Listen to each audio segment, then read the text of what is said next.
নমস্কার, অমৃত সুরলহরীতে সবাইকে স্বাগত জানাই। আমি সুপ্রিয়া।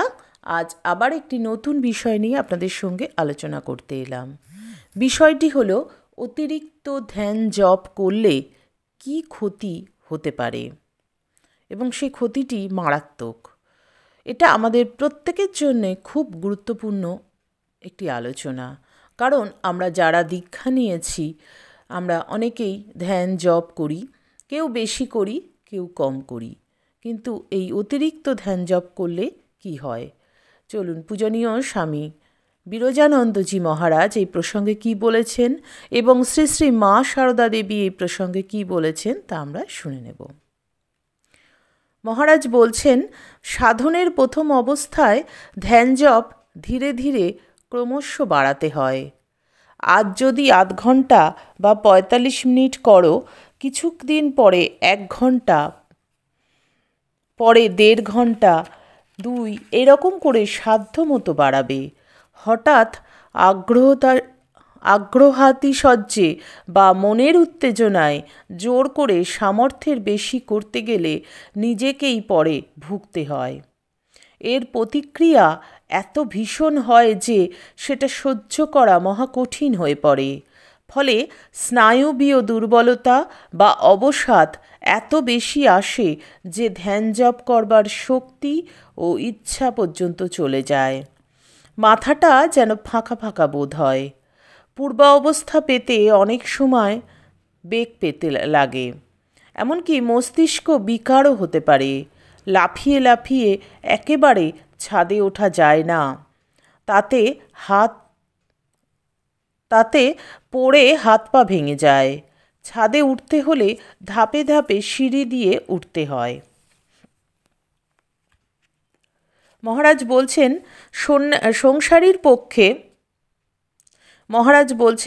সংসারীর পক্ষে বেশি প্রাণায়াম করা ভালো নয়। যারা বেশি প্রাণায়াম করতে ইচ্ছুক তাদের যথাসময়ে পরিমিত পুষ্টিকর সাত্ত্বিক আহার, নিয়মিত কার্যকলাপ, উদ্বেগশূন্য জীবন, স্বাস্থ্যকর নির্জন স্থান, বিশুদ্ধ বায়ু, কোষ্ঠ পরিষ্কার, স্বল্পভাষী হওয়া এসব চাই। আর সর্বোপরি ঠিক ঠিক ব্রহ্মচর্য রক্ষা করা চাই। এসবের ব্যতিক্রম হলে হৃদরোগ বা মস্তিষ্কের রোগ হবার সম্ভাবনা থাকে। যে এইখানে বসে কখনো আবার ওখানে মহারাজ আমরা দেখলাম মহারাজ ৩টে রোগের কথা কিন্তু বললেন। হৃদরোগ, মস্তিষ্কের রোগ, মস্তিষ্ক বিকৃতি নানা রকম হতে পারে। তাই অতিরিক্ত ধ্যান জপ করা মহারাজ বলছেন ভালো নয়। রামলাল চট্টোপাধ্যায় বলছেন, মার মন্দিরে যদি কেউ চোখ বন্ধ করে ধ্যান করত, শ্রী মা সারদা দেবীও একসময় তার এক সন্তানকে অতিরিক্ত ধ্যান জপের জন্য বলেছিলেন যে ওরকম করতে নেই, মাথায় ধ্যান জপ করবে, মনে, মাথায় নয়। মাথায় করলে মানে মস্তিষ্কে সেটা করলে যেখানে ক্ষতি হতে পারে নিজের শরীরের। এখানে ওসব করো না। মনে করো তুমি তোমার আশা করি আজকের আলোচনায় আপনারা খুব উপকৃত হলেন। আপনাদের ভালো লাগলো আজকের এই আলোচনা।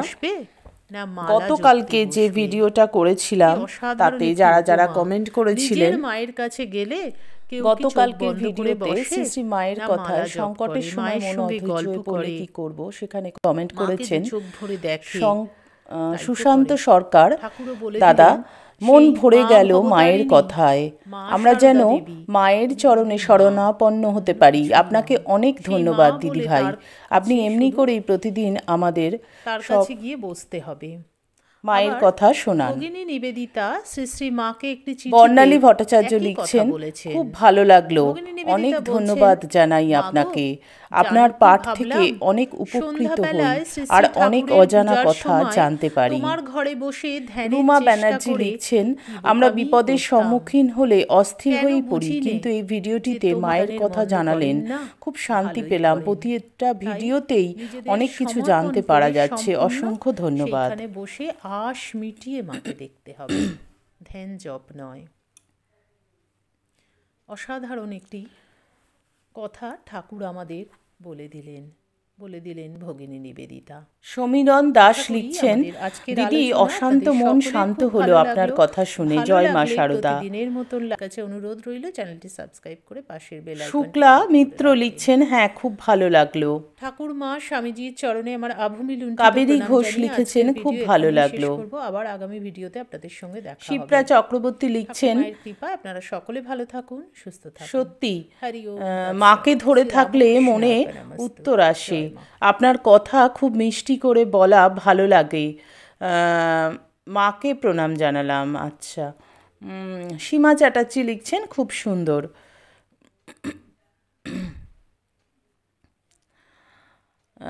মিনতি চক্রবর্তী লিখেছেন, দিদি আপনার এই ভিডিওটা খুব ভালো লাগলো। তমাল ভট্টাচার্য লিখেছেন, ভগবান শ্রীরামকৃষ্ণদেবের চরণে প্রণাম নিবেদন করি। দিদি আপনার এই বিষয়ে আলোচনা, পুরোটা দেখতে পাচ্ছি না, খুব ভালো লাগলো, এরকম একটা কিছু লিখেছেন। প্রবীর মুখার্জি লিখেছেন, লোকশিক্ষার জন্যই তাদের আগমন। তাদের জীবনযাপনে দেখিয়ে গেছেন কেমন করে ঈশ্বর লাভ করা যায়। স্থূলদেহ ত্যাগের পর বিশ্বের প্রতিটি অণু পরমাণুতে মিশে রয়েছেন। কৃষ্ণা ঘোষ লিখেছেন, একদম ঠিক কথা বলেছেন। ইউজার জেবি লিখেছেন, জয় মা শারদা, ভরসা পেলাম। আচ্ছা, সুপ্রীতি পাল লিখছেন, খুব ভালো লাগলো। রত্না ভট্টাচার্য লিখেছেন, মায়ের কথা শুনে খুব ভালো লাগলো।